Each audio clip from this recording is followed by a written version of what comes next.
Bueno, buenos días y buenas tardes para los que se están conectando desde España. Les doy la bienvenida en nombre de ARPEL y les agradezco su interés en participar de esta tercera edición del ciclo de charlas de intercambio de mejores prácticas de Upstream, que está organizado por la Comisión de Exploración y Producción de ARPEL. Para aquellos que nos acompañan por primera vez en esta actividad, les comento que ARPEL es una asociación regional de empresas de petróleo y gas y energías renovables que se encuentra presente en todo el ámbito de Latinoamérica y el Caribe. Es una asociación sin fines de lucro que fue creada en 1965 con el objeto de promover la integración, la cooperación y la asistencia recíproca entre empresas del sector y para contribuir de manera activa al crecimiento sostenible y a la excelencia operativa de la industria del gas y el petróleo en la región. Hoy sus socios representan un alto porcentaje de las actividades de upstream, midstream y downstream de Latinoamérica y el Caribe, e incluyen empresas operadoras nacionales e internacionales y proveedoras de tecnología, bienes y servicios e instituciones nacionales e internacionales del sector. Si quieren más información sobre ARPEL, pueden dirigirse a nuestra página web en www.arpel.org. Ahí van a poder interiorizarse sobre actividades que realiza la asociación, sobre los socios y demás información de interés. Muy bien, dicho esto, vamos a dar comienzo a la actividad del día de hoy.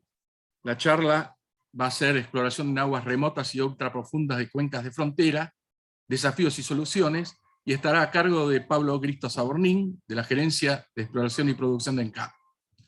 Antes de comenzar con la actividad, le voy a dar algunos tips, algunas indicaciones.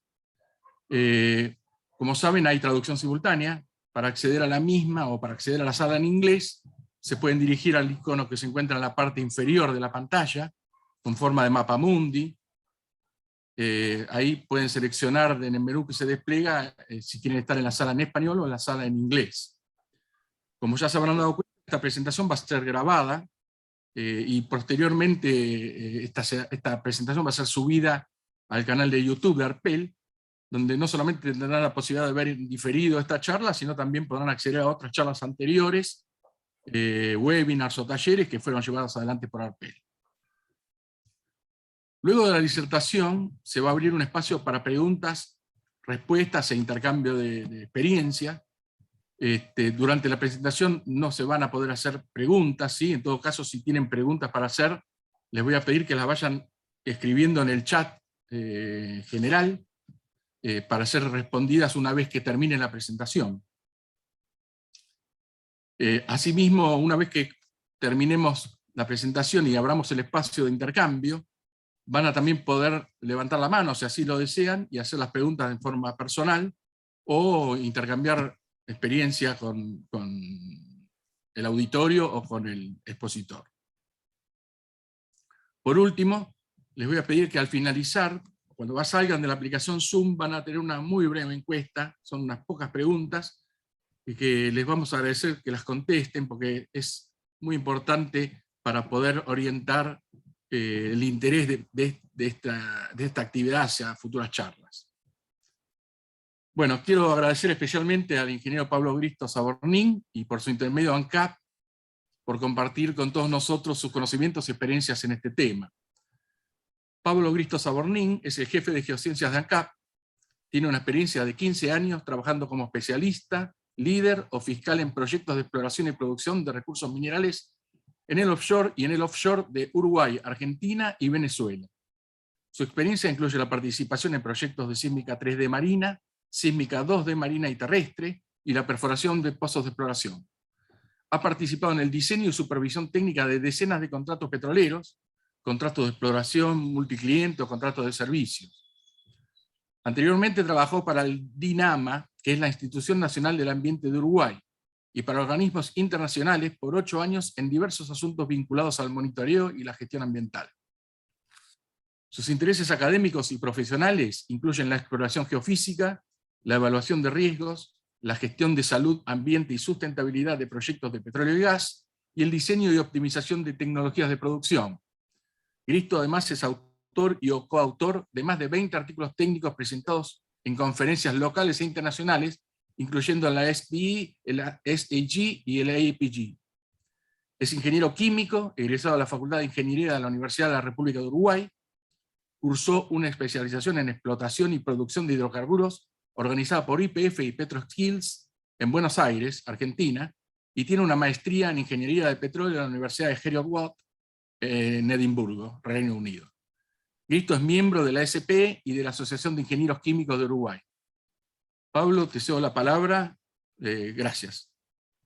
Bueno, muchas gracias, Pablo, y muchas gracias a Arpel por la posibilidad que me da a mí y a ANCAP de compartir esta experiencia los últimos 10 años o un poco más de exploración en el offshore de Uruguay.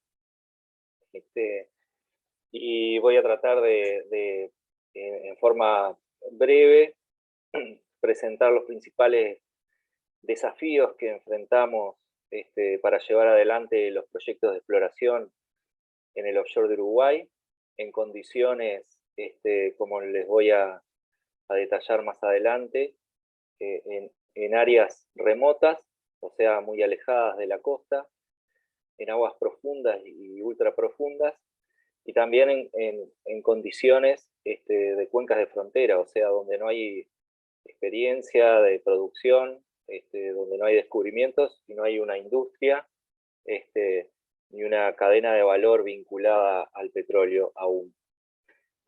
Todos estos aspectos voy a tratar de detallarlos en forma resumida y por supuesto después me van a poder hacer algunas preguntas. Quiero también aclarar que bueno, hoy me toca a mí presentar esta experiencia, pero en realidad bueno, es parte de una experiencia conjunta de ANCAP y de la Gerencia de Exploración y Producción en particular, y también es el resultado del trabajo de otras instituciones a las cuales voy a mencionar. Digamos, el éxito de todos los proyectos en el offshore de Uruguay ha sido posible no solo por ANCAP, sino también por el trabajo de profesionales y técnicos de otras instituciones. Así que bueno, digamos, el contenido de mi presentación va a ser, bueno, darles un resumen de cuáles son esos proyectos de exploración que se han realizado en Uruguay, con un foco en el pozo Raya X1, que fue perforado en 2016. También voy a mencionar algunos otros trabajos de exploración offshore, un poco de contexto, de dónde surgen esos proyectos, a qué están vinculados, a qué contratos, para después pasar directamente a cuáles desafíos enfrentamos, a cuáles partes interesadas involucramos en estos proyectos, bueno, y al final un resumen de estos 10 o más de 10 años de trabajo en el offshore. Bueno, el pozo Raya X1, perforado por la empresa Total en el año 2016, fue hasta hace poco un récord mundial en profundidad de agua.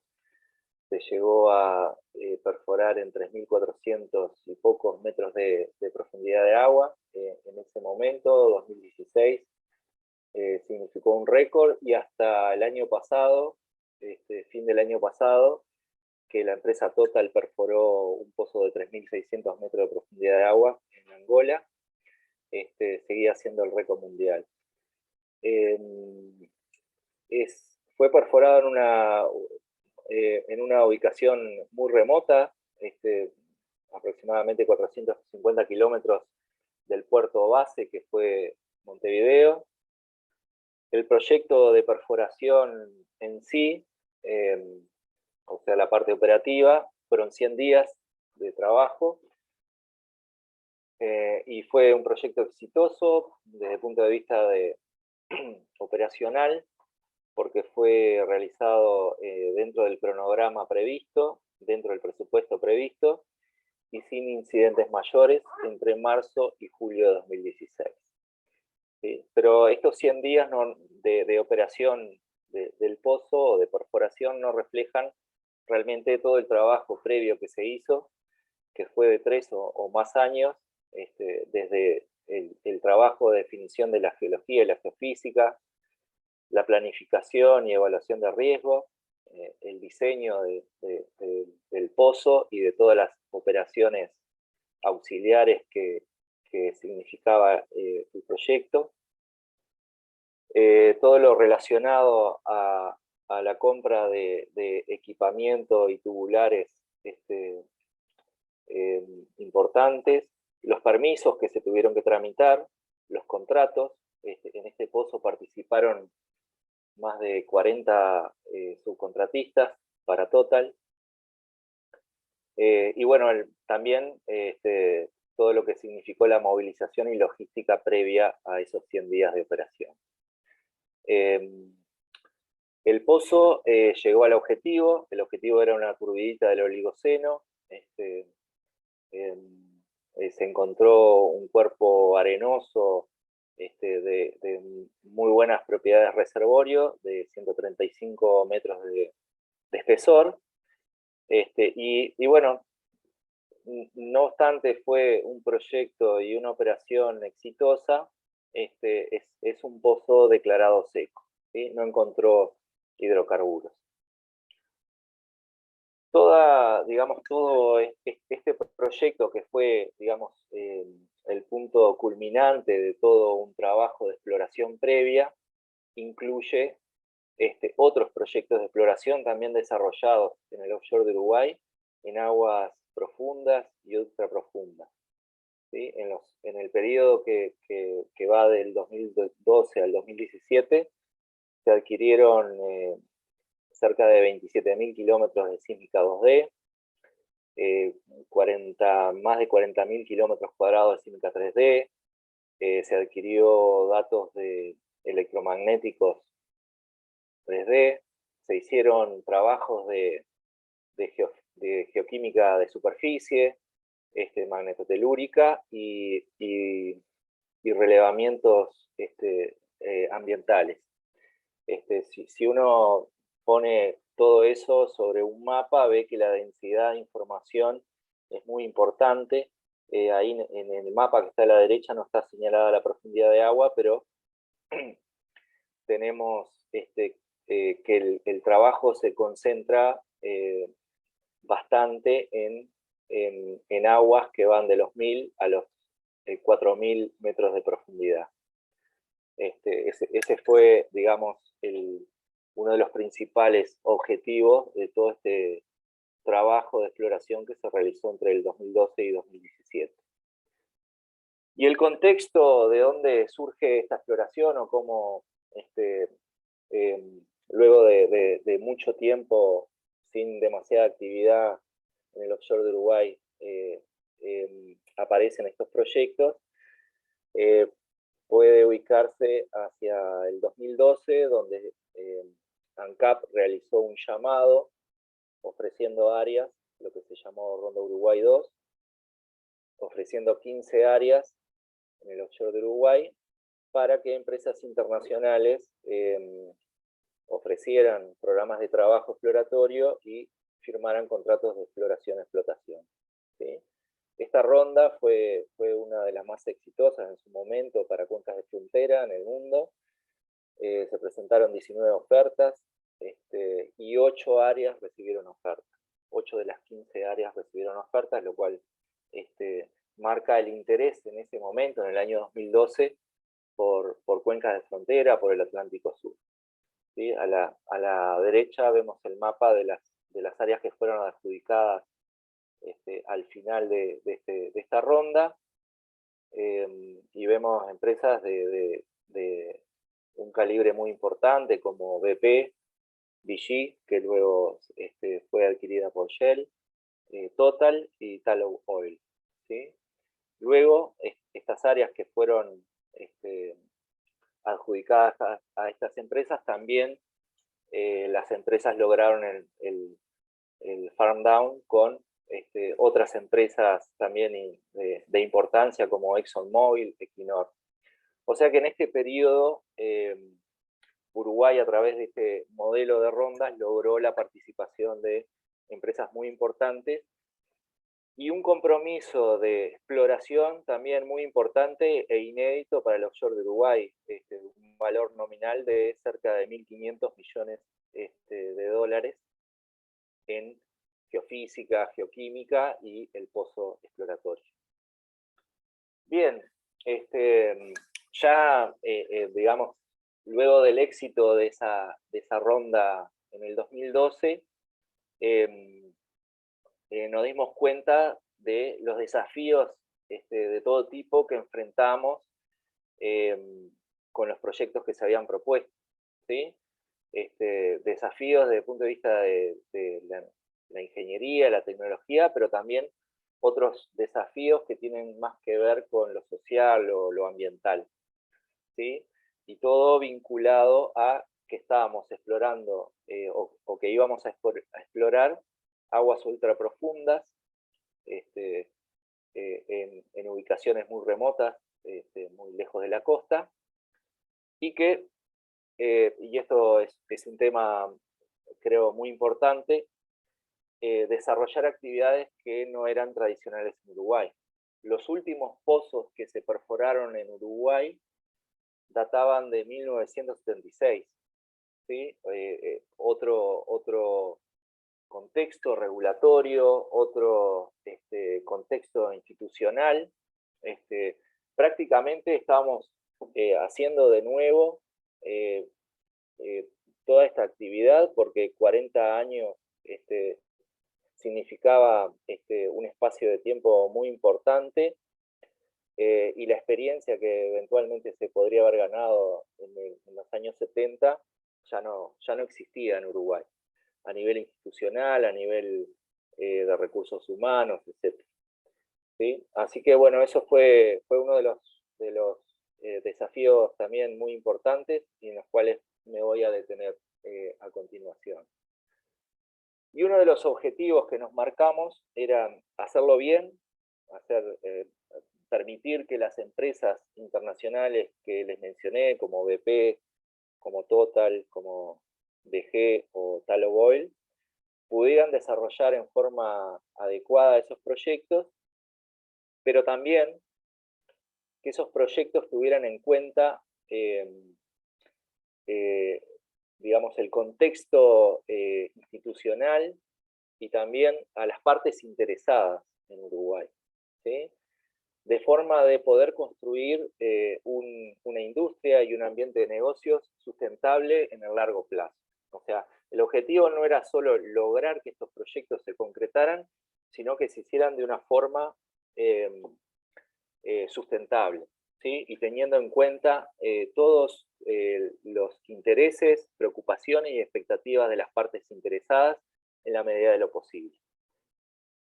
¿Sí? Y si vemos, digamos, en el primer análisis que hicimos y que luego fuimos desarrollando a lo largo de estos proyectos a partir de 2012, si vemos en qué consistían esos desafíos o en qué temas debíamos trabajar fuertemente, digamos, en este esquema se muestran en forma resumida, ¿no?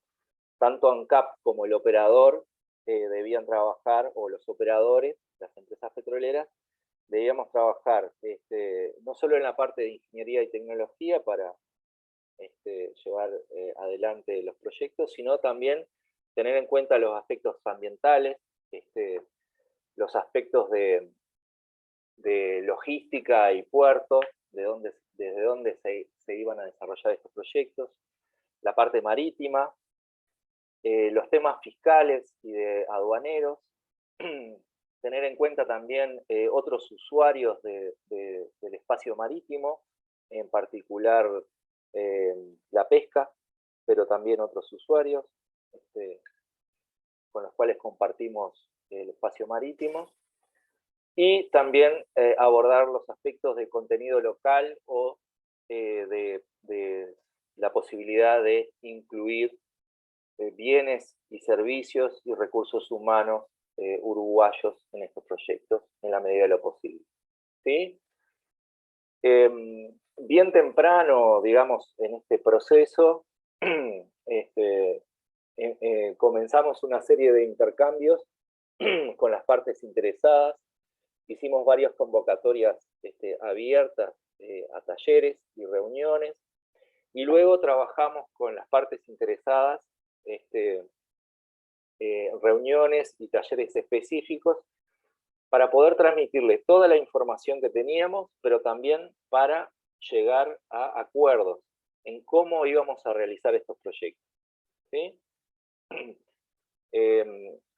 La parte de ingeniería y tecnología, de alguna forma, dejamos que los operadores la resolvieran, porque son los que tienen la especialidad, pero hicimos un acompañamiento y creo que un liderazgo en lo que tiene que ver con el vínculo con las distintas partes interesadas. Desde ANCAP no queríamos dejar a los operadores solos en ese trabajo, sino que queríamos liderar ese proceso, ¿sí? Ser el punto de referencia y el punto de contacto del operador con cada una de las partes interesadas y poder mediar en los acuerdos que se lograron, ¿sí? Bueno, y luego de llegado a determinados acuerdos de cómo se iban a desarrollar estos proyectos, también establecimos pautas o tareas de coordinación y de monitoreo de los proyectos, ¿sí? El criterio que seguimos fue, bueno, ya a pesar de que esto no es una actividad, de que estos proyectos de exploración no eran una actividad tradicional en Uruguay, no había experiencia, como les comenté, quisimos, bueno, no vamos a inventar la rueda, vamos a seguir las regulaciones que existen, vamos a tratar de mejorar las capacidades de las instituciones o fortalecer esas capacidades para que puedan hacer un seguimiento de los proyectos desde el área de su competencia, y vamos a aplicar los procedimientos que ya existen, y si es necesario, generar procedimientos específicos para ello, ¿sí? Bien, entonces, de alguna forma, generamos un flujo de trabajo o un plan de trabajo con cada una de las partes interesadas, específicamente para atender las preocupaciones, las expectativas, los intereses de esas partes interesadas. Bueno, desde el punto de vista ambiental, en ese momento teníamos la DINAMA, que era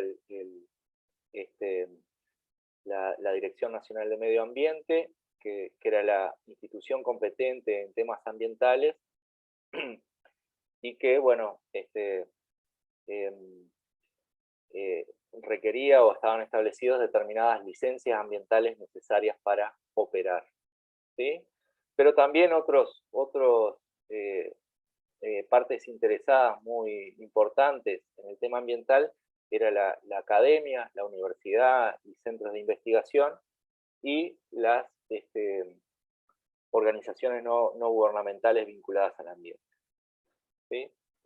Teniendo en cuenta, digamos, las primeras reuniones e intercambios que tuvimos con estas partes interesadas, hicimos un plan de trabajo. La primera tarea que desarrollamos fue un estudio de base ambiental de gabinete junto con la universidad. Y luego fuimos elaborando cada vez trabajos más sofisticados. Por ejemplo, en el 2016 hicimos un estudio ambiental de base regional con la adquisición de datos biológicos y oceanográficos y el análisis. También, como criterio, les exigimos a todas las empresas que desarrollaran proyectos de exploración que elaboraran un estudio de impacto ambiental para cada uno de esos proyectos y un plan de gestión ambiental, ¿sí? O sea, cada uno de estos trabajos de sísmica 2D, 3D, geoquímica, de superficie y el pozo, realizaron un estudio de impacto ambiental específico y un plan de manejo, ¿sí? Y una cosa importante también, tratando de involucrar el conocimiento local, les exigimos a las empresas, a los operadores, que contrataran consultoras ambientales locales que trabajaran en conjunto con consultoras internacionales. Eso funcionó muy bien. También, como otro de los hitos o tareas que nos propusimos y que cumplimos, fue que hubiera observadores de fauna marina a bordo de todos los buques sísmicos y del buque de perforación. Y también hubo planes de respuesta a eventuales derrames de hidrocarburos, en particular para el pozo Raya X1 se hizo un trabajo muy exhaustivo de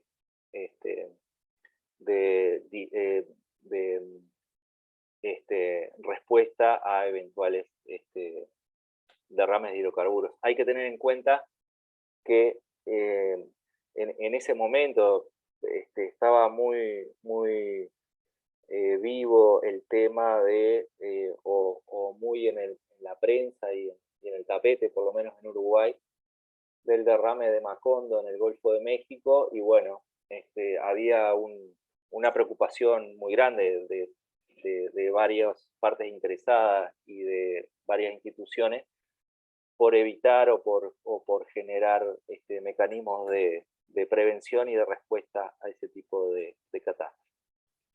Bien, en el caso de la primera de las tareas, logramos trabajar, ANCAP mismo hizo un convenio con la Universidad de la República, con la Facultad de Ciencias, en un trabajo que involucró más de 50 investigadores, que hicieron una revisión de toda la literatura técnica que existía sobre el medio físico, biológico y antrópico. Eso se publicó y está disponible hoy en día. Nosotros le llamamos a esto la línea de base cero, o sea, qué es lo que se conoce hoy en día sobre el ambiente en la zona económica exclusiva de Uruguay. ¿Sí? Un trabajo muy bueno, pero también nos permitió identificar cuáles eran los vacíos de información o los requerimientos de información que necesitábamos para poder desarrollar los proyectos offshore. Y bueno, fue así que a partir de ese primer trabajo, que fue un trabajo de gabinete, planificamos y contratamos un trabajo más ambicioso de adquisición de datos oceanográficos, biológicos y físicos, que se desarrolló en el año 2016. Fue contratado a Worley Parsons y comprendió, bueno, una serie de trabajos de adquisición de datos ambientales, biológicos, geofísicos, un trabajo, creo yo, bastante novedoso y muy ambicioso en sus objetivos, que nos permite hoy en día tener un conocimiento mucho mejor de todo el espacio marítimo y de la zona económica exclusiva en particular. Bien, otra de los hitos desde el punto de vista del ambiente fue la posibilidad de que en cada uno de los buques de exploración se embarcaran observadores de fauna marina. Al principio fueron contratadas algunas empresas internacionales, pero fuimos impulsando de que biólogos marinos uruguayos se capacitaran en el exterior y que adquirieran algunas de las herramientas necesarias para poder hacer esta tarea. Yo no tengo el número exacto, pero cerca de 20 o 30 biólogos marinos uruguayos trabajaron a bordo de los buques en forma permanente. Había una dotación de 2 o 3 observadores de fauna marina, y también generaron una base de datos muy importante e inédita sobre distintas especies, aves marinas, mamíferos marinos, etc. Y a la vez, en particular para los proyectos de sísmica, también estos observadores permitieron aplicar guías para la mitigación de daños en mamíferos marinos. También como parte del plan de gestión ambiental, los observadores de fauna permitieron aplicar esas medidas de mitigación. Así que, digamos, esto también fue uno de los hitos y de los resultados exitosos de todo este proyecto. También se desarrollaron proyectos de análisis, en el caso planes de contingencia, en el caso de derrame de hidrocarburos. El más extenso o más comprensivo fue para el Pozo Raya 1, y bueno, en Uruguay de alguna forma hay una competencia compartida entre la Armada y la autoridad ambiental en cuanto a derrame de hidrocarburos. La Armada Nacional es el organismo competente, pero también el Ministerio de Ambiente tiene competencia desde el punto de vista de la eventual contaminación por hidrocarburos y de las autorizaciones ambientales.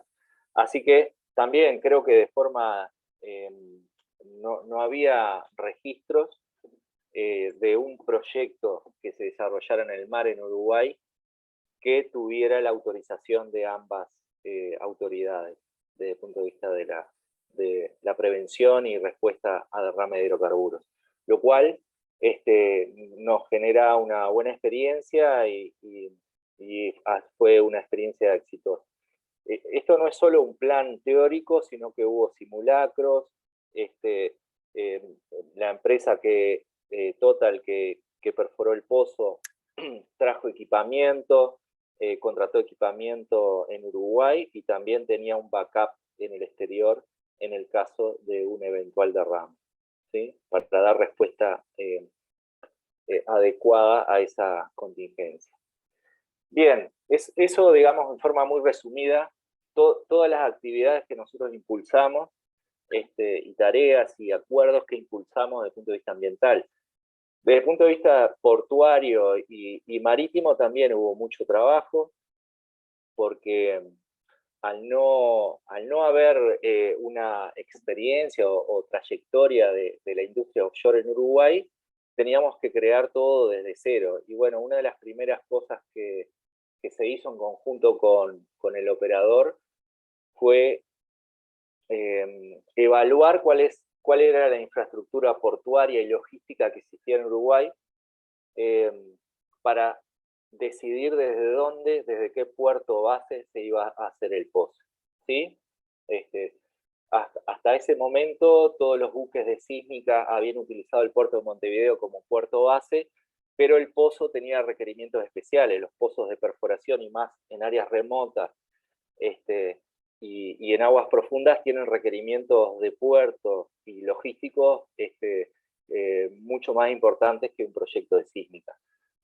Y la planificación es fundamental en este caso. Bueno, entonces se iniciaron conversaciones. Primero se decidió o se definió que el puerto de Montevideo era el puerto más adecuado como puerto base para el pozo.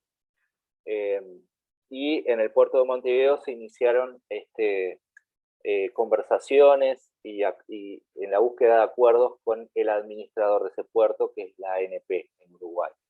Pero también involucrando a los subcontratistas que iban a tener un rol fundamental en toda la parte de logística y operativa portuaria, que son las agencias marítimas y otro tipo de proveedores en ese ámbito, ¿sí? Finalmente, y luego de un tiempo de análisis y de discusión, el puerto de Montevideo definió un muelle en el área de puerto adecuado para este proyecto. Le dio el permiso de operación provisorio durante un cierto periodo al operador, en realidad se lo dio a ANCAP, y ANCAP se lo trasladó al operador. Y bueno, desde ese muelle 11 en el puerto de Montevideo se realizaron todas las operaciones. Además del muelle específicamente, también fueron necesarias otorgar otras áreas cerca del muelle para la instalación de la planta de lodos de perforación y de cemento, un área de 1.900 metros cuadrados, y también un patio para el almacenamiento de los tubulares y la tubería de perforación de 8.500 metros cuadrados, además de otros depósitos ya existentes en el puerto. Esto fue también un trabajo, digamos, que en definitiva salió muy bien, pero llevó mucho tiempo de discusión y de decisión interna, ¿sí? El puerto de Montevideo en ese momento, año 2016, estaba bastante congestionado y hubo que buscar la mejor alternativa posible, porque cuando uno inicia la perforación tiene que tener disponible un muelle, ese muelle tiene que tener acceso prioritario para los buques de abastecimiento y de apoyo, y además necesita todo este espacio para todo el equipamiento, lodos, etc. Bien, otro aspecto también, o otro tema que trabajamos junto con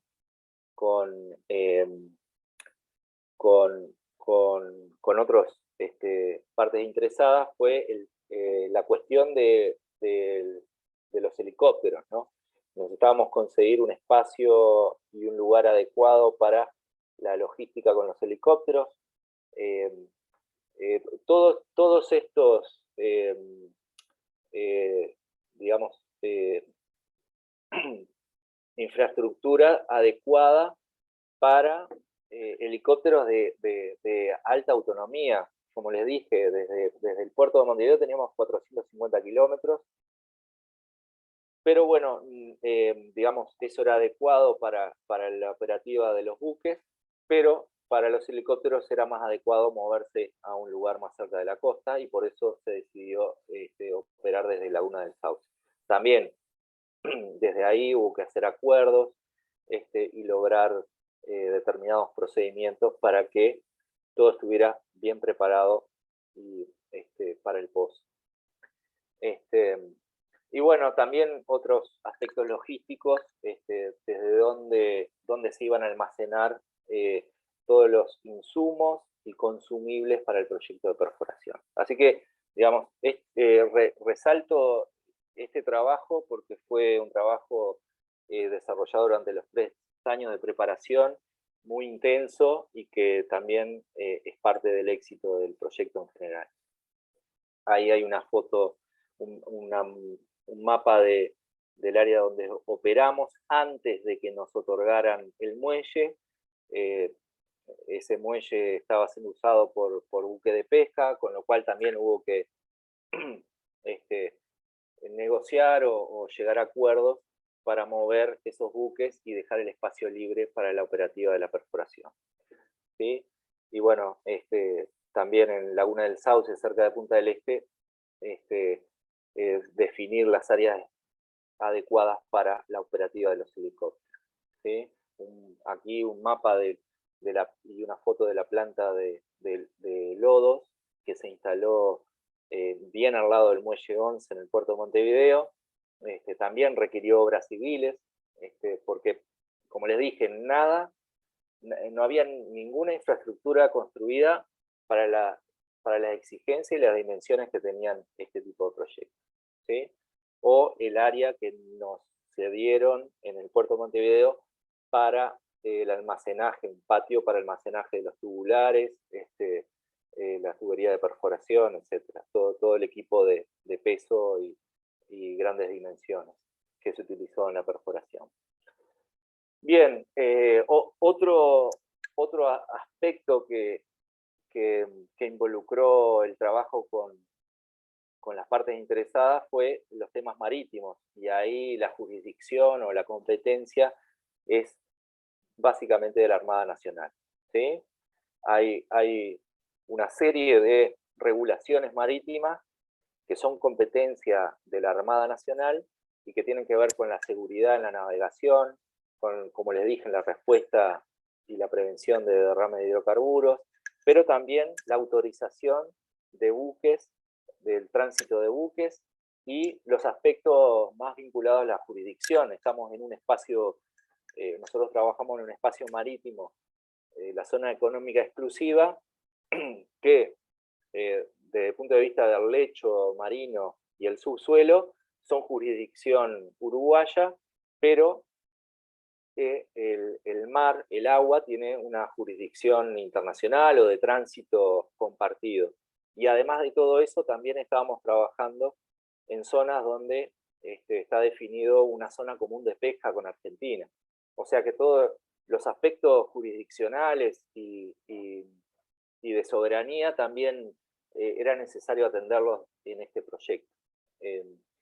Bien, esto involucró un trabajo también de largo plazo con la Armada para poder acordar permisos especiales para buques que no eran de bandera uruguaya. Como en todos los países hay una normativa que se permite el tránsito de buques o el trabajo de buques con bandera uruguaya, pero hay restricciones para determinadas restricciones, y eso depende de cada país, y Uruguay también las tiene, vinculadas a la bandera del buque, ¿sí? Entonces hubo que acordar ese tipo de cosas. Se acordó también aspectos de seguridad y de coordinación a través de avisos a los navegantes. Los avisos a los navegantes fueron muy importantes para avisar, para notificar a todos los usuarios de ese espacio marítimo que se estaban desarrollando los proyectos, ¿sí?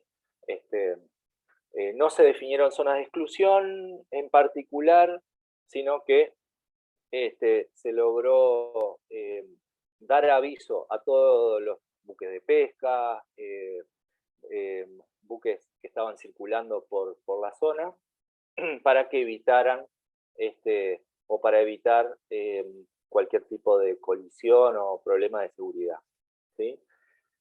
También la Armada fue fundamental en la comunicación con las autoridades marítimas de Argentina y Brasil, y en la revisión y autorización del plan de respuesta a eventuales derrames de hidrocarburos, ¿sí? Otros aspectos y partes interesadas muy importantes están vinculadas a las cuestiones fiscales y de aduana. También, en particular, un proyecto de perforación tiene decenas de miles de insumos y consumibles que entran al espacio fiscal del país. Y bueno, hay que buscar cuál es el mejor régimen fiscal y aduanero para que ese ingreso de insumos y materiales sea lo más rápido y seguro posible, ¿sí? Uno no puede tener equipamiento parado en aduana por mucho tiempo porque lo están necesitando en el post, ¿sí? Eso tiene que ver, eso involucra desde equipos específicos para la perforación, equipos y consumibles, lodos de perforación que vienen del exterior, algunos aditivos para el cemento, bueno, toda una serie, y como les digo, puede llegar, puede ser en el entorno de 10.000, 20.000 tipos de insumos diferentes para un solo pozo. Así que bueno, se trabajó bastante con el Ministerio de Economía, en principio, también para lograr determinadas excepciones de impuestos. Se logró una normativa para todos estos operadores, donde se exoneraron de impuestos a los no residentes y de impuestos al valor agregado para todos los proyectos. Eso en el entendido de que es un proyecto de interés nacional, ¿sí? La búsqueda o la exploración de hidrocarburos. Pero además se buscaron, como les decía, cuáles eran los regímenes aduaneros y las responsabilidades. No crear nuevos regímenes, sino ver cuál utilizamos y qué procedimiento aduanero utilizamos que mejor se adaptara, ¿sí? En definitiva, y esto como criterio general, o como lección aprendida, que me parece muy importante compartir con ustedes,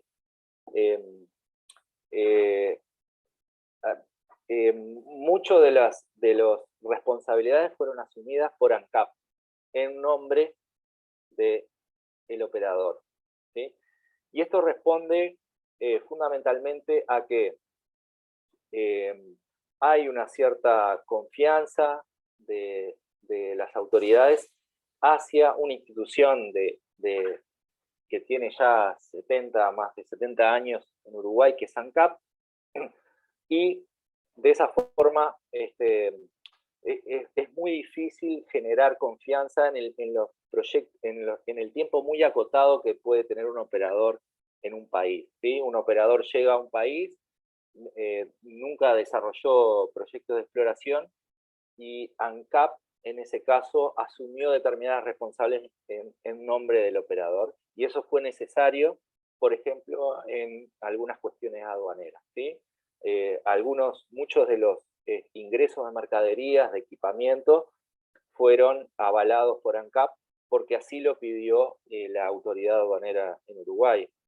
Tenía más confianza, o tenía una confianza creada y consolidada con ANCAP, que nos permitió lograr eso. Pero también, digamos, esto a la vez significa que ANCAP asumió determinadas responsabilidades aduaneras, portuarias, ambientales también, en ese rol de facilitador, ¿sí? Bueno, otro de los aspectos que había que tener en cuenta, o partes interesadas, eran todos los otros usuarios del espacio marítimo, ¿sí? Nosotros, en un espacio marítimo que tradicionalmente se ha utilizado para la pesca, para el tránsito marítimo y para algunas operaciones, llegábamos nosotros y llegábamos con proyectos que tenían una ocupación de espacio muy importante, como es la sísmica, ¿sí? En algún caso, 2012, 2013, teníamos 3 o 4 buques de exploración sísmica a la vez, y eso significaba reducir el espacio marino para otras actividades, por lo cual hubo que trabajar mucho con la actividad de pesca, los operadores de la pesca, las empresas de pesca, pero también con otros usuarios, como por ejemplo los operadores y dueños de cables submarinos, ¿sí?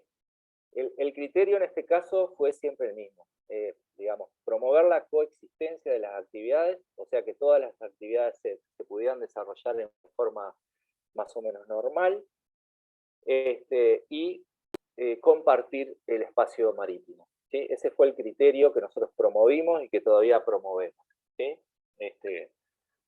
Y bueno, eso significó o nos obligó a realizar muchas actividades de trabajo y de coordinación con la autoridad de pesca, que es la DINARA en Uruguay, y también con los operadores, las empresas de pesca, ¿sí? Y bueno, trabajar fuertemente en informar o actualizar permanentemente a todos los navegantes de cuáles operaciones se estaban realizando en ese momento, ¿sí? Todos los días nosotros actualizábamos la posición de los buques, y la Armada Nacional se encargaba de transmitir esa información, pero a la vez también teníamos un plan de navegación para cada uno de los buques sísmicos, de forma que los pescadores supieran dónde iban a tener restricciones de trabajo, ¿sí? Y bueno, a la vez también, desde el punto de vista de evaluar los potenciales efectos de estos proyectos en la pesca, la misma autoridad de pesca realizó estudios y colectó datos durante los proyectos de sísmica. Bien, el último punto, pero también muy importante, era lo referente a contenido local. O sea, todos los proveedores o empresas y recursos humanos uruguayos que podían sumarse a estos proyectos, ¿sí? Y bueno, yo sé que, o sabemos que hay países donde se define un porcentaje de contenido local, o sea, hay un porcentaje mínimo que los operadores deben cumplir en sus contratos de contratación de mano de obra, de contratación de empresas locales y de bienes y servicios, pero estamos hablando de que eso quizá es posible en un lugar donde la industria petrolera y la de exploración está consolidada, que no era el caso en Uruguay. Así que para nosotros a priori no fue posible definir un porcentaje de contenido local que fuera equilibrado o razonable, ¿sí? De todas formas, utilizamos la siguiente regla que está contenida en los contratos de exploración con los operadores, ¿sí? La regla es que de usar bienes y servicios y recursos humanos locales cuando el precio y la calidad no estén comprometidos, ¿sí? Cuando haya bienes y servicios y recursos humanos que puedan cumplir con la misma calidad y un precio similar, el operador tiene que contratar ese servicio localmente. Si no, está bien y aceptamos que lo contrate en el exterior, ¿sí? Y bueno, siguiendo esa regla y impulsando de alguna forma que los proveedores locales y los recursos humanos locales se sumaran a la industria, logramos que en distintos tipos de servicios y bienes se contrataran empresas uruguayas. Por ejemplo, desde el punto de vista contable, legal, las consultoras ambientales que ya les mencioné, servicios marítimos, la parte de logística, infraestructura, servicios de logística, y bueno, ni que hablar la provisión de consumibles como alimentos, combustible, etc. ¿Sí? Hay un trabajo que realizamos en el año 2015, hicimos todo un análisis de cuál era el contenido local al que habíamos alcanzado y andaba en el entorno del 12%. ¿Sí? O sea, un 12% de todos los gastos realizados por los operadores en Uruguay para estos proyectos de exploración fue para contratar bienes y servicios locales, ¿sí? Lo cual es un número que nosotros pensamos que es razonable y nos deja bastante satisfechos. Y más allá del número global, hay buenas experiencias muy buenas de, por ejemplo, empresas marítimas que pudieron contratar algún buque de apoyo y no solo vendieron ese servicio, sino que también una de las cosas muy importantes, hubo una transferencia de conocimientos desde el operador hacia el proveedor local. ¿Sí? Una transferencia de conocimientos en la parte técnica, pero también en la parte, y esto me parece muy importante, en la parte de seguridad y salud ocupacional. ¿Sí? Las empresas petroleras que trabajaron en Uruguay tienen altísimos estándares de salud ocupacional y de seguridad, y lograron transferir ese conocimiento y procedimientos a los proveedores locales, lo cual también es uno de los logros de estos proyectos. Bien, en resumen, y como, digamos, haciendo un balance de todo lo que les comenté, creemos que los proyectos de exploración fueron exitosos desde el punto de vista operacional, porque se desarrollaron en tiempo, dentro del presupuesto y sin incidentes mayores, a pesar de que no hubo, al final, en el pozo, digamos, que es lo que dice la verdad sobre la geología, no hubo un éxito geológico.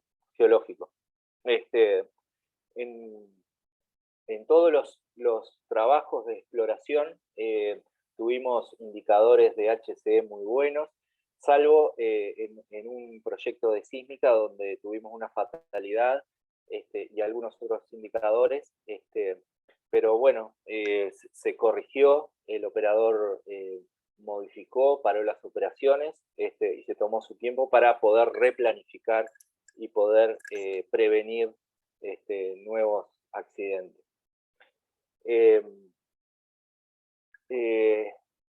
Logramos el objetivo inicial, que era seguir un camino que nos permitiera construir un ambiente de negocios sustentable en el largo plazo para la exploración en Uruguay, ¿sí?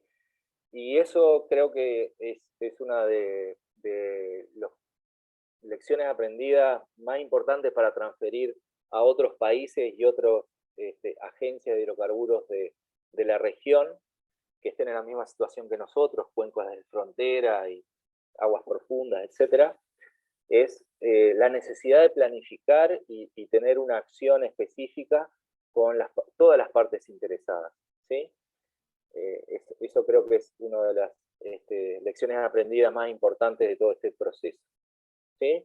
Y luego, bueno, los desafíos de ingeniería y tecnológicos y los riesgos que significa trabajar en aguas profundas y en zonas remotas, lo resolvió el operador, pero también hubo un involucramiento de ANCAP en todo ese proceso para que las soluciones que propusieran los operadores estuvieran de acuerdo con los acuerdos y las discusiones que habíamos tenido con todas las partes interesadas. O sea, chequear que las partes, que las soluciones tecnológicas de ingeniería tuvieran en cuenta todo el trabajo que habíamos hecho con las partes interesadas, ¿sí? Así que bueno, yo les voy a dejar esta presentación y quedo atento a las preguntas, pero también dejé mi correo electrónico si alguno quiere hacer alguna pregunta más específica o detallada. Bueno, muy bien, Pablo. Muchas gracias, una presentación muy buena. La verdad que un resumen bien completo y concreto de todos los tópicos que ya sea una operadora o un país tienen que tener en cuenta antes de empezar con actividades offshore. Hay varias preguntas en el chat. Vamos a dar entonces por comenzado ahora el ciclo de intercambio. Te hago la primera, que está en inglés, que es de parte de Ricardo Soto. Él está diciendo: con respecto al offshore de Uruguay, ¿algún posible análogo de exploración similar a los recientes descubrimientos de Graf y Venus en Namibia? ¿Su cobertura sísmica existente cubrirá áreas potenciales? ¿Qué tan lejos están los análogos de las cuencas del norte y sur del Uruguay? La cuenca de Santos al norte y la de Colorado al sur. Perfecto. Nosotros desde hace, en ANCAP, desde hace, creo que incluso antes que yo ingresara, la cuenca Orange en Namibia y Sudáfrica es una cuenca de referencia para nosotros desde el punto de vista de los sistemas petroleros. Las rocas generadoras, los sistemas de reservorio,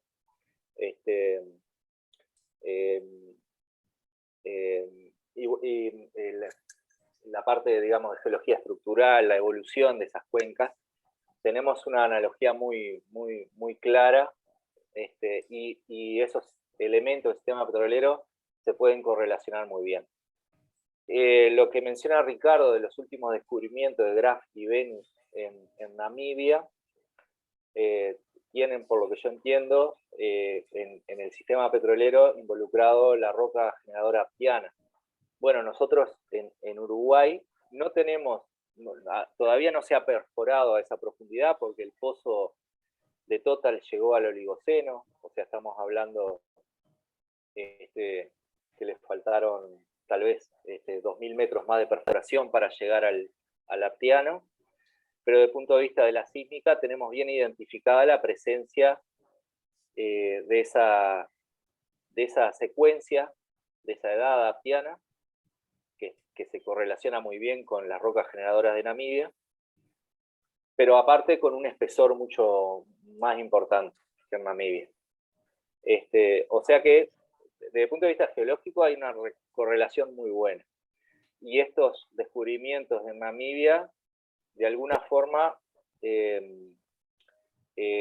dan mayor certeza o reducen el riesgo de exploración en Uruguay, ¿sí?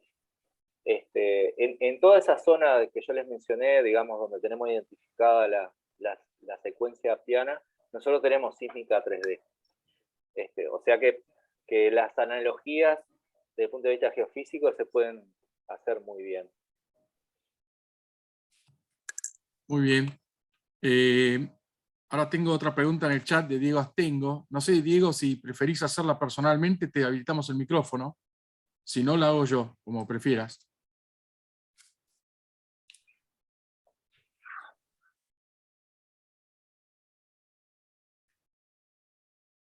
Bueno, te hago la pregunta, Pablo, entonces.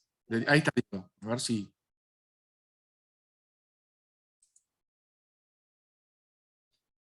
No, tenemos algún problema. Te la hago yo entonces. ¿Han realizado estudios de qué impacto tendría un descubrimiento de petróleo para la economía y el trabajo para el país?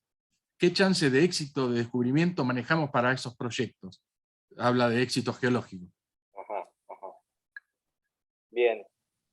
Sí, bueno, sí, nosotros tenemos modelos económicos. Los contratos que hacemos tienen distintos términos tienen diferentes government take o compartida de los ingresos con el Estado. Eso depende de cada contrato.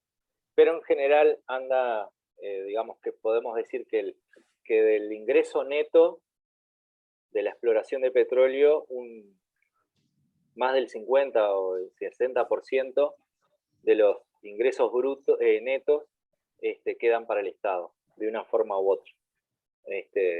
A partir de impuestos, a partir del profit, etc.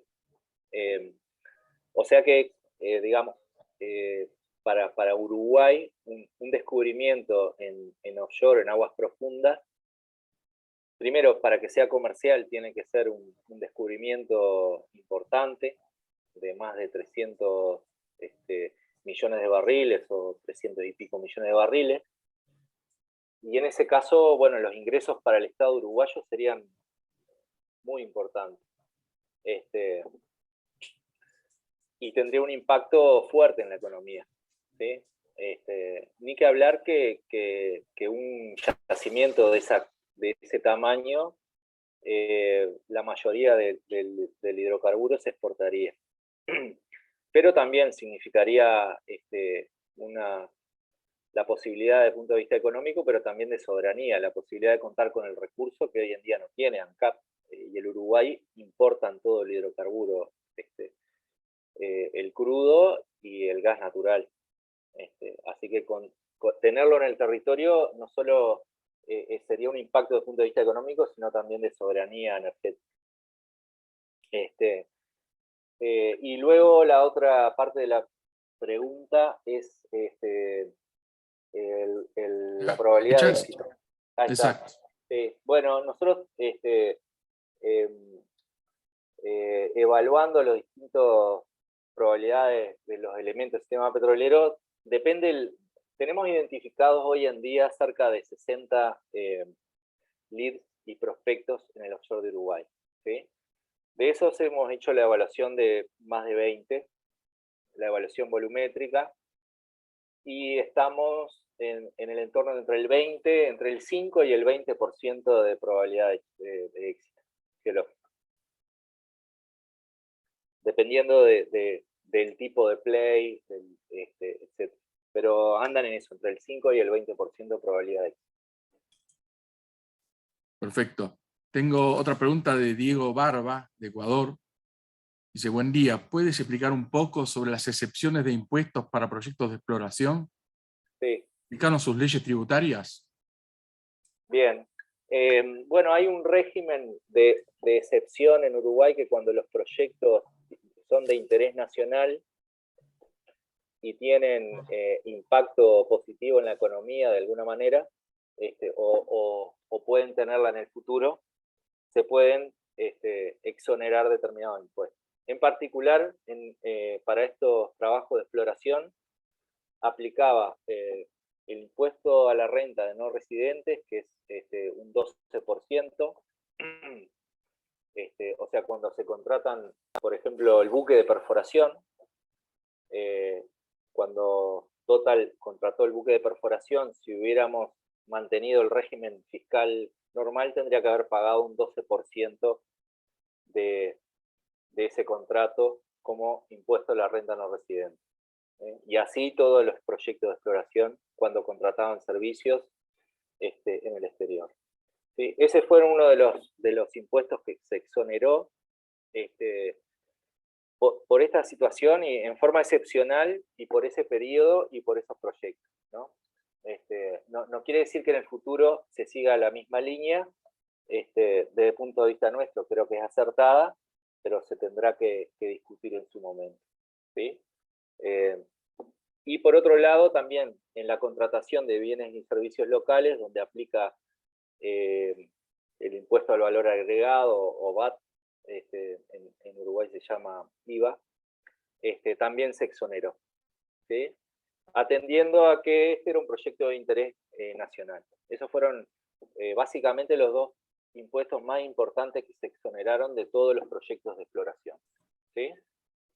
Por ese periodo, ya les digo. Bueno, Ofelia Soledad Silio también pregunta, ¿cuáles son las próximas actividades exploratorias en Uruguay? Bien.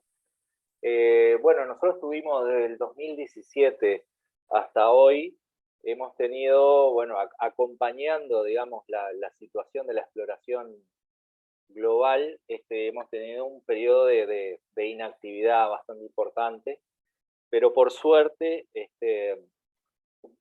debido a, no solo, digamos, a la situación coyuntural del precio del barril y la exploración, digamos, el aumento de la exploración, sino también por esto que mencionaba Ricardo de los descubrimientos en Namibia, hemos tenido un interés importante reciente. Y nosotros tenemos un régimen de ronda abierta, o sea, en forma permanente se ofrecen áreas offshore, y en mayo y en noviembre de cada año las empresas pueden hacer sus ofertas, ¿sí? Nosotros le llamamos ronda Uruguay abierta. Y en el mes de mayo pasado, perdón, voy un poquito más atrás, hace poco se firmó un contrato con una empresa que se llama Challenger Energy por uno de los bloques, y en el mes de mayo recibimos ofertas por 4 bloques en el offshore, ¿sí? Esto quiere decir que, perdón, por 3 bloques, por parte de Shell y Apache. Y bueno, eso está en proceso de estudio por el Poder Ejecutivo, ya fue aprobado por ANCAP, pero necesita ser aprobado por el Ministerio y el Poder Ejecutivo, ¿sí? Así que, digamos, de aprobarse esos contratos, Apache comprometió en el primer periodo de exploración, que son de 4 años, comprometió otro pozo, así que esperamos que no ahora ni en el corto plazo, pero sí en el mediano plazo vamos a tener otro pozo de perforación. Lo cual está bueno porque todo esto que les dije y esta experiencia que desarrollamos para la perforación de Total la vamos a poder aplicar para el pozo comprometido por Apache. Perfecto. Osvaldo Zamorano pregunta, para la perforación del pozo Raya, ¿cómo fue el manejo de los residuos, por ejemplo, los recortes de perforación? ¿Se descargaron al mar o se llevaron a tierra y si cuentan con regulación al respecto? Sí, bueno, se utilizaron lodos de base sintética. Para los lodos de perforación fueron base sintética, y por eso la disposición final de los lodos no se pudo realizar en el mar, ¿sí? Bueno, entonces los lodos, digamos, los recortes de perforación no se pudieron disponer en el mar, por esa contaminación remanente con lodo, ¿sí? Con lodo con hidrocarburos provenientes del lodo de perforación. Entonces los recortes de perforación se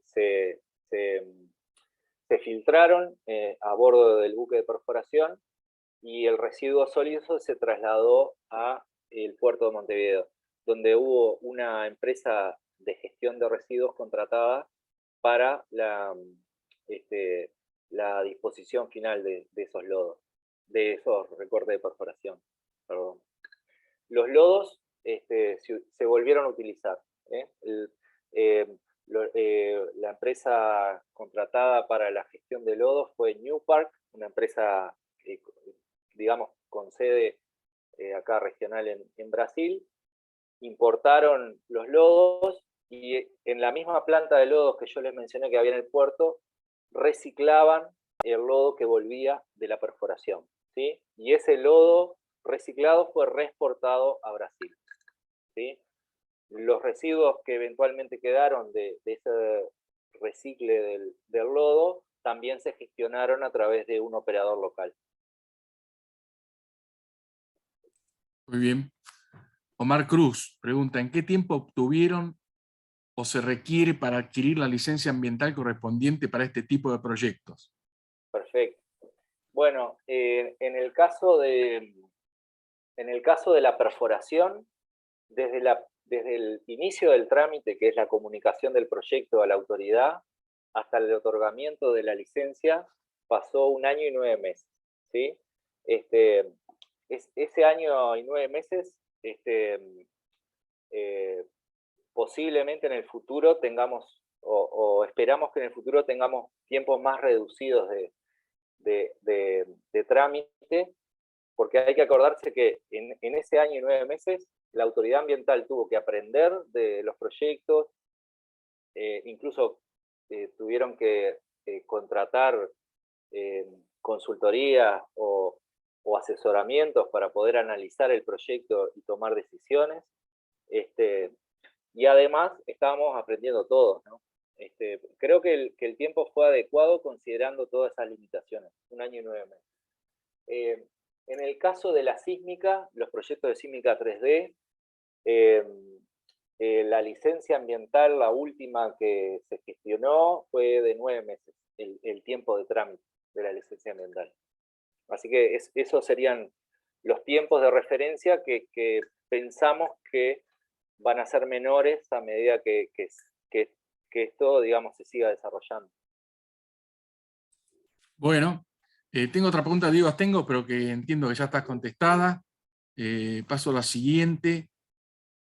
Bueno, la hago por las dudas. Están por perforar nuevamente en el mar en el corto plazo. Creo que lo comentaste recién. Sí, no en el corto plazo, pero digamos... Mediano. Sí, mediano plazo. Sí, y es en aguas profundas también.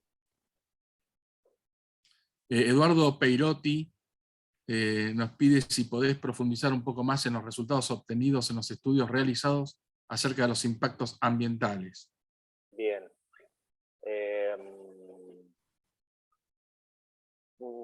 Bueno, en forma resumida, digamos,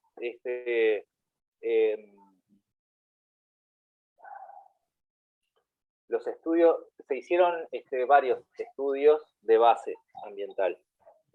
Como les mencioné, un estudio de gabinete, donde se hizo toda la revisión de la información que había, y luego se hizo un estudio ambiental de base para adquirir la información que faltaba, ¿sí?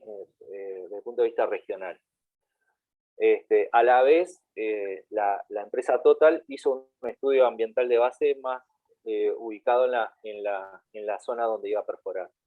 Y esto significó datos de la columna de agua, ¿sí? Las condiciones físicas, datos biológicos, o sea, colecta de material biológico e identificación y clasificación de material biológico, datos meteorológicos y oceanográficos con boyas,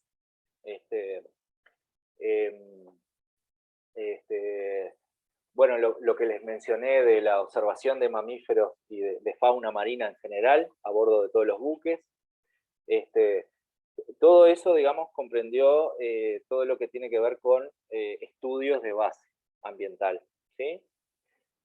Luego, los estudios de impacto, desde el punto de vista de la sísmica, quizá lo más significativo fue, o lo más significativo o los potenciales impactos significativos de la sísmica tienen que ver con mamíferos marinos, o sea, evitar el daño por el sonido, porque cuando se adquiere sísmica se hace ruido y en la frecuencia en la cual se comunican y oyen ciertos mamíferos marinos, entonces hay determinadas guías que hubo que aplicar, ¿sí?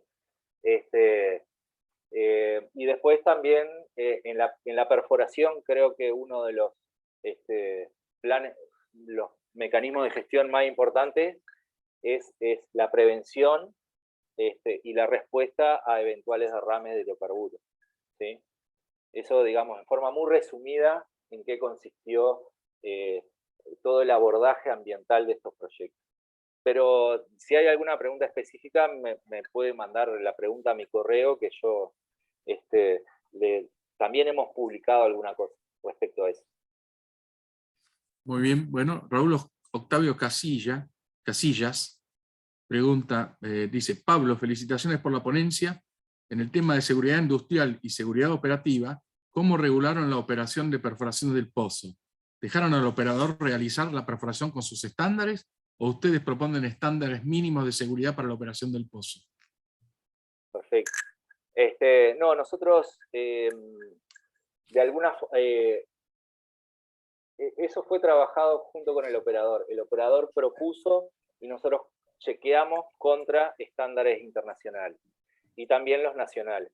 Desde el punto de vista de la seguridad marítima y los estándares ambientales, yo lo que les puedo decir es que normalmente los estándares que manejan estas empresas petroleras grandes siempre son mejores que los que están definidos a nivel internacional por la IMO, o incluso a nivel local, ¿sí?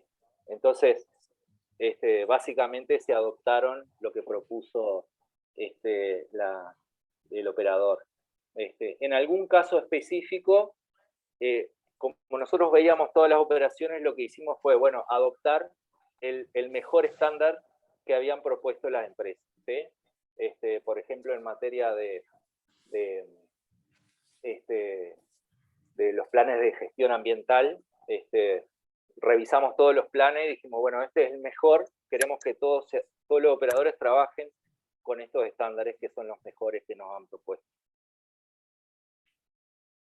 Muchas gracias. Bueno, Adrián Pineda Jiménez pregunta: ¿podría ampliar un poco el proceso durante la adquisición sísmica en el siguiente escenario? Se está tomando una línea y el observador se percata de alguna especie cercana al buque. ¿Qué procedimiento se aplica? Bien, ahí se adoptó la guía de Reino Unido. La guía de Reino Unido establece un perímetro de seguridad. El observador durante el día, pero también hay observación a partir de equipamiento, un monitor pasivo. Si hay, por ejemplo, a los efectos prácticos, si hay un mamífero marino a menos de 500 metros del radio del buque, se para la operación. Esa es, digamos, en forma resumida, el lineamiento de prevención de daño a mamíferos marinos. Pero además, el buque sísmico comienza con un se llama con una rampa de sonido, o sea, empieza haciendo un sonido más suave y lo va aumentando, de forma que darle tiempo a mamíferos marinos para que se alejen del buque. Serían las dos pautas generales. Pero eso es parte de toda una guía que nosotros adoptamos de Reino Unido. Perfecto. Tengo una pregunta de Shenhyu Wu. ¿qué ha aprendido ANCAP del resultado del pozo perforado por Total, que hará que el programa de exploración futuro sea más exitoso geológica y económicamente para ANCAP? Bien. No sé si la traduje, no sé Sí, si se entendió. Sí. sí, bueno, una de las, desde el punto de vista geológico, Total tenía una idea, al perforar el pozo Raya, tenía una idea de un sistema petrolero en el terciario, o sea, una roca generadora de una determinada edad y un reservorio de otra edad. Nosotros creemos que hoy en día, bueno, ese tipo de conceptos geológicos ya fue probado y no funciona para Uruguay. Entonces, desde el punto de vista geológico, nosotros apostamos a otro tipo de concepto geológico, que era el que le mencionaba. Rocas generadoras más profundas y más antiguas, del Cretácico, del Aptiano, o del Barremiano. Que sí están probadas, por ejemplo, en Namibia o en Sudáfrica. Eso desde el punto de vista de una lección aprendida para la exploración en el futuro en Uruguay. Y posiblemente también para esta zona del Atlántico Sur. Y desde el punto de vista operativo, bueno, sin duda, hay lecciones aprendidas muy, muy particulares que nos hacen decir, bueno, quizá en lugar de elegir determinados procedimientos aduaneros, elegiríamos otros, o, o cuestiones logísticas y portuarias también. Hay una serie de decenas, cientos de lecciones aprendidas muy específicas para poder hacerlo mejor en el futuro. Muchas gracias. Eduardo Pérez pregunta, ¿cómo habían pensado explotar el campo? ¿A través de un FPSO? ¿Qué harían con el gas? Bien. Bueno, el proyecto en ese momento de Total era cerca de 18 o 20 pozos de producción y pozos de inyección. El gas asociado se inyectaba. O sea, estaba pensando en un petróleo, un black oil, y el gas asociado inyectarlo en el reservorio. Eh, y estaba, digamos, el prospecto Raya, estamos hablando de más de cerca de 1.500, si hubiera tenido contenido petróleo, era un yacimiento de cerca de 1.500 millones de barriles. Y desarrollarlo con una o más FPSO. Pero el concepto de desarrollo en ese momento era ese. Muy bien. Miguel Flores pregunta, ¿no verter los recortes se debió a una restricción ambiental del país donde se realizó la perforación del pozo? Sí, sí, y vinculado al tipo de lodo que se usaba. Como les dije, los recortes de perforación de alguna manera quedan contaminados con el lodo sintético. ¿Sí? En este caso se utilizaron envases de olefina. O sea que los recortes de perforación quedan más o menos contaminados con hidrocarburo y tienen que trasladarse, no pueden ser vertidos al mar, tienen que trasladarse a tierra para una gestión adecuada. Bien, bueno, acá también en la segunda parte de la pregunta, Miguel Flores pregunta... Perdón, Pablo. Sí, sí. También esa fue una decisión tecnológica. ¿Por qué se utilizó, digamos, en aguas ultra profundas? Por una serie de condicionantes, no se pueden utilizar lodos base agua, ¿sí? A esas profundidades. Son todos lodos sintéticos, no acuosos. Bien. Sí, no, está relacionado con lo que pregunta a continuación Miguel, que dice, al ser aguas internacionales, ¿siguieron lo establecido en el convenio y protocolo de Londres para el manejo de los recortes de perforación impregnados con el fluido no acuoso? No conozco ese protocolo, pero se utilizó, digamos, la autorización ambiental siguió determinados estándares que debe haber considerado ese protocolo, y les exigió que tuvieran una gestión de los recortes de perforación y del lodo también, y del lodo. El único recorte de perforación que quedó en el mar fue el del pozo inicial, digamos, el de antes de colocar la BOP, el preventor de reventón, que fueron los primeros metros de perforación a hoyo abierto. Ni bien se empezó a utilizar lodo en el pozo, los recortes ya se trasladaron a tierra. Perfecto. José Roberto Piña González dice, gracias por la ponencia, estimados. ¿Cuáles son las consideraciones para denominar un área de exploración y extracción como remota? Distancias, profundidad, etcétera. ¿Y qué diferencia existe entre aguas profundas y ultraprofundas? Bien. No, es algo, digamos, que no está exactamente definido. Nosotros lo definimos desde el punto de vista de el acceso remoto, es más de 200 kilómetros de la costa, para nosotros ya es. Imagínense que desde el puerto de Montevideo teníamos un tiempo de tránsito al pozo de 12 horas, ¿sí? En los buques de apoyo. Y en helicóptero de 1 hora y media. Y siempre utilizando buques y helicópteros de alta autonomía, ¿no? Yo creo que sí, de nuestro concepto, aunque no hay una definición exacta, más de 1000 metros es aguas profundas, y en el caso de Uruguay, más de 1000 metros, estamos a más de 150 kilómetros de la costa, o sea que para nosotros es un área, es una ubicación remota. Bueno, quedan 2 preguntas y creo que vamos a estar justo en tiempo para contestarlas. Bien. ¿Utilizaron bioestratígrafos WellSite? ¿Proyectan hacerlo en las próximas perforaciones? Esa es una pregunta de, bueno, es MLH, no lo puedo identificar, perdón. No, la bioestratigrafía se hizo a partir de muestras de los recortes de perforación, se hizo luego en laboratorio, no había un bioestratígrafo en el sitio. Pero Total hizo todo el estudio de los recortes de perforación no lavados para identificar la edad de lo que se había perforado, ¿no? Eso ya se realizó. Perfecto. Bueno, y la última pregunta sería de Adrián Pineda Jiménez.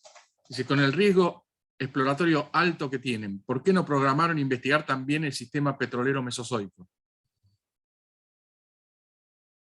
Bueno,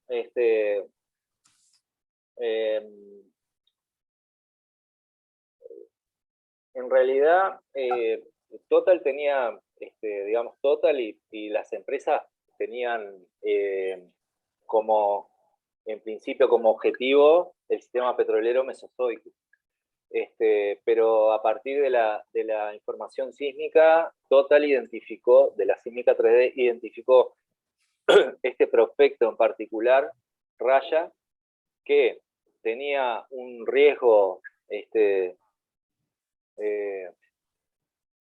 parecido, una probabilidad de éxito parecida, pero tenía algunos indicadores indirectos de hidrocarburos que a ellos les bajó el riesgo de Raya. Ellos identificaron algunos indicadores, anomalías de amplitud, flat spot y ese tipo de cosas en la sísmica, que les bajó el riesgo, y al final se decidieron por un sistema cenozoico, digamos, sistema petrolero cenozoico en lugar del original mesozoico.